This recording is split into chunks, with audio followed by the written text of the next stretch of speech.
Olá pessoal, continuando nossa aula sobre RBD, Diagrama de Blocos de Confiabilidade.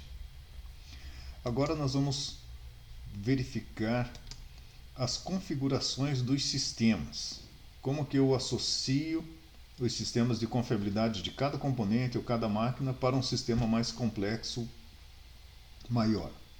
O primeiro sistema que a gente vai dar uma olhada é o sistema série. No sistema série, ele consiste basicamente de você pegar a confiabilidade de cada um dos componentes, lembrando que esse R é de reliability, não é de resistência, embora tenha uma carinha de resistência, né?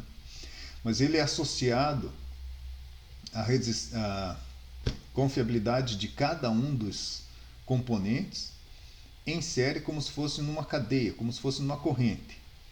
A questão é que se um desses componentes, se R1, R2, R3 ou Rn falhar, todo o meu sistema aqui é interrompido, porque um é dependente do outro. O cálculo desse sistema série, ele é feito por meio desta expressão aqui.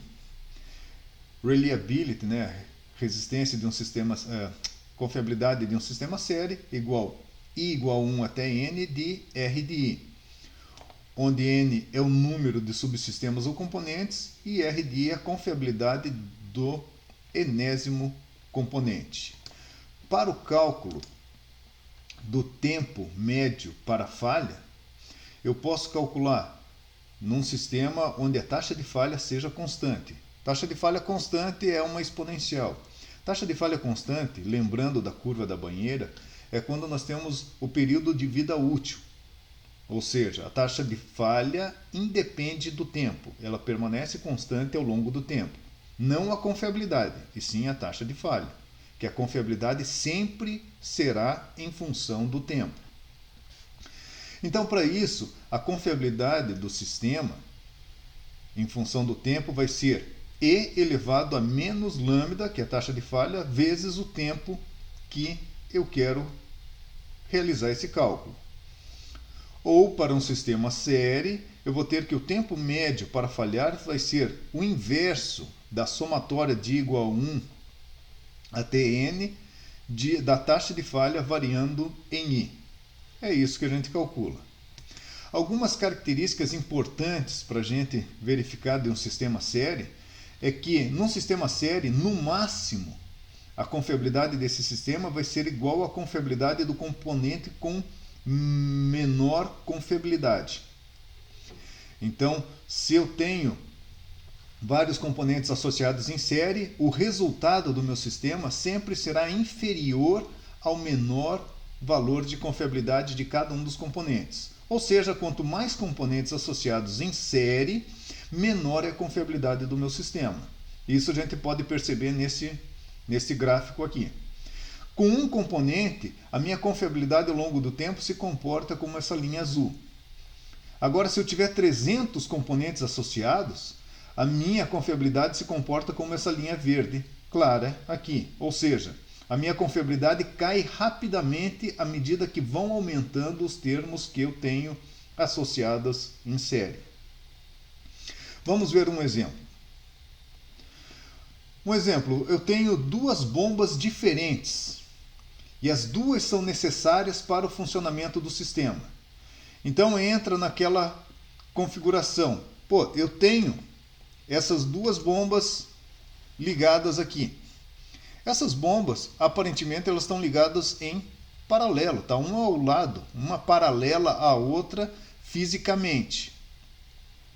Porém, para que o meu sistema funcione, eu preciso que as duas estejam operando. A bomba 1 e a bomba 2 têm taxas de falhas constantes, ou seja, elas respondem a um exponencial. A taxa de falha 1, a taxa de falha 2, 0,0001, 0,0002, respectivamente. Calcule a confiabilidade para 100 horas de operação e do tempo médio para falhar desse sistema. Então, pego a confiabilidade da bomba 1. Como a taxa de falha é constante, ela é uma exponencial. Então, é E menos lambda t, menos taxa de falha 1 vezes o tempo. Substituo os valores, chego a uma confiabilidade de 0,99005. Para a bomba 2, o mesmo raciocínio. Então pego, como taxa de falha constante, é uma exponencial, estou no período de vida útil na curva da banheira, que a taxa de falha não varia com o tempo, e elevado menos lambda, aqui é lambda 2, né, T, e elevado menos lambda 2 vai dar 0,98020. E para o sistema série, basta multiplicar essas duas confiabilidades. 0,99 vezes 0,98 vai dar a confiabilidade do meu sistema de 0,97045. Então, essa é a confiabilidade, 97% de confiabilidade. Mesmo sabendo que a confiabilidade de uma bomba é de 99% e da outra é de 98%. Mas o meu sistema vai ter uma confiabilidade menor, de 97%. Por quê? Porque eu dependo das duas bombas funcionando simultaneamente. E o tempo médio para falhar é só substituir na equação o inverso da somatória das taxas de falha da bomba 1 mais taxa de falha da bomba 2. Vai me dar 3.333,3, uma dízima periódica aqui, horas, até o tempo médio para falhar desse sistema. Um outro exemplo que a gente tem, sistema série, pega esse equipamento aqui. Esse equipamento é uma impressora.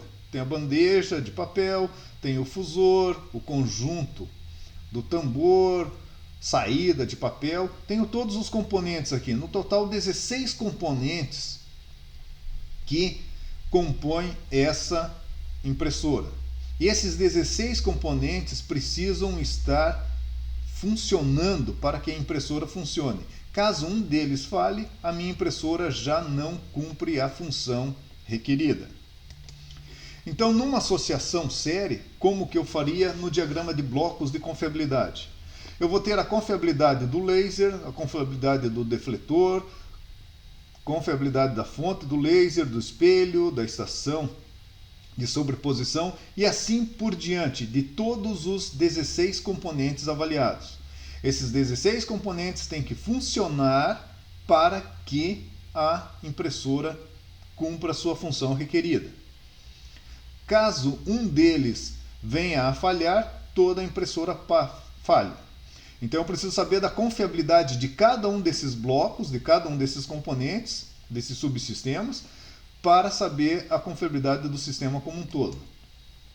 Aí eu venho para essa tabela, onde eu tenho a confiabilidade do componente 1, 08760, confiabilidade do item 2, 08200 e assim sucessivamente. Notem que o item de maior confiabilidade é o item 6, com 09907 de confiabilidade, ou 99,07% de confiabilidade desse componente. E o de menor confiabilidade é o 7, com 80,29% de confiabilidade, ou 08029. Então, num sistema série, eu já sei antes de calcular que a minha confiabilidade geral vai ser menor do que essa 080, que é fruto do meu produtório. Porém, como eu tenho vários itens multiplicados, jogando na minha expressão aqui, que a confiabilidade do sistema série é o produtório de I igual a 1 até N de R de I, multiplicando os 16 confiabilidades aqui, vai me dar uma confiabilidade do sistema de 0,11, ou seja, 11% de confiabilidade.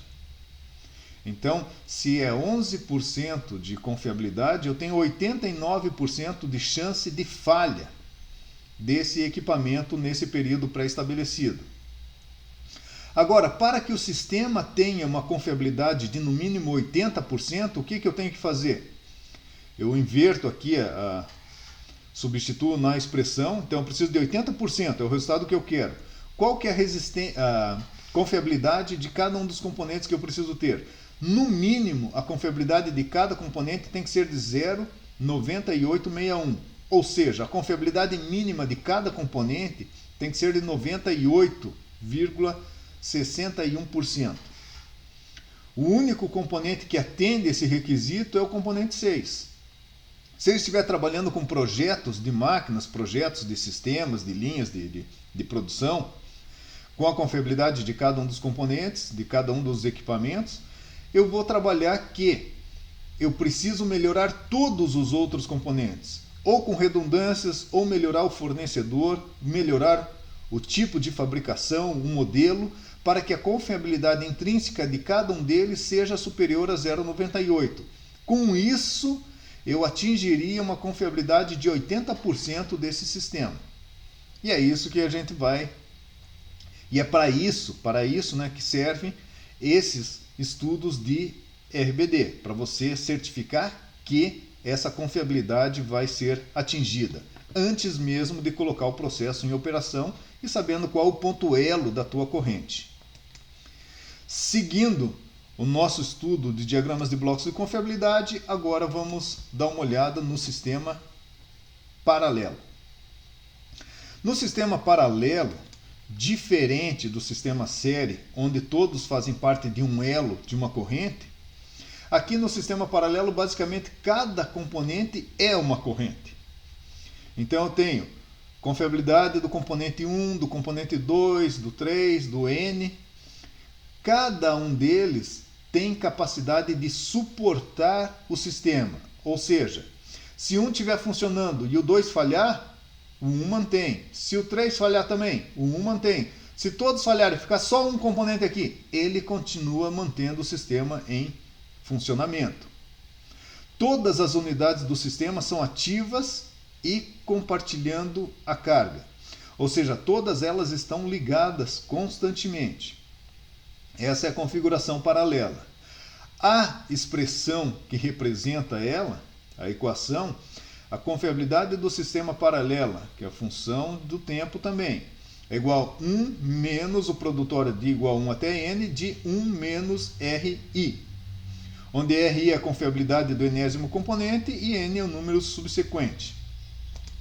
O tempo médio para falhar desse sistema é calculado também como o tempo médio, o inverso da taxa de falha, 1 sobre a taxa de falha, que multiplica a somatória de igual a 1 elevado a 1, I igual a 1 até n, de 1 sobre I. Vamos ver no exemplo que fica um pouquinho mais claro essa configuração. Aqui, diferente, antes do exemplo, diferente do que nós vimos no sistema série, quanto maior o número de componentes que eu tenho associados em paralelo, maior é a confiabilidade do meu sistema. E outra coisa, o valor da confiabilidade do sistema sempre será maior do que a menor confiabilidade que eu tenho num componente isolado. Então, a configuração, a forma que ele representa isso, por exemplo, se eu tenho um componente só, ele vai apresentar essa curva azul aqui em relação à confiabilidade em função do tempo. À medida que eu vou aumentando o número de componentes, a minha confiabilidade também aumenta ao longo do tempo. Por exemplo, se eu tiver 10 componentes, essa linha verdinha aqui. Então mostra que eu tive um ganho de confiabilidade ao longo do tempo, quanto maior o número de componentes associados em paralelo eu tiver. Vamos ver o exemplo agora. Supor que dois motores idênticos estão operando numa configuração redundante. Então eu tenho dois motores funcionando de maneira redundante. Se um dos motores falhar, o motor remanescente pode ainda operar e suportar a carga total do sistema. É esse o esquema. Por exemplo, eu tenho dois compressores de ar para atender uma linha de produção. Caso um compressor falhe, o outro atende todo o sistema. E eu poderia ter 3 compressores ligados para atender a linha de produção. Se um falhar, os outros 2 mantêm. Se mais um falhar, um único compressor é capaz de atender essa linha. Esta é a configuração em paralelo. A confiabilidade do sistema considerando a taxa de falha constante, para cairmos numa exponencial, taxa de falha independente do tempo, taxa de falha de 0,005 falhas por hora, num tempo de 400 horas. Substituindo os valores, eu tenho que a confiabilidade em paralelo, como nós já vimos ali, confiabilidade em paralelo em função do tempo é 1 menos produtório de igual a 1 até n de 1 menos RI, substituo os valores e chego à confiabilidade do sistema como um todo de 0,9671 ou 96,7% de confiabilidade, que é maior do que a confiabilidade de cada um dos motores separadamente. E se for calcular o tempo médio para falhar, substituindo os valores, isso vai me dar umas 3.000 horas nessa configuração. Então, o sistema paralelo, de novo, ao contrário do sistema série, quanto mais elementos eu tiver associado em paralelo, maior é a confiabilidade. No sistema série, quanto maior o número de componentes que eu tenho associados num sistema série, menor vai ser a confiabilidade do meu sistema. No próximo vídeo, nós vamos dar uma olhada em associações mistas, KDN, standby e modelos de corte de confiabilidade. Até lá!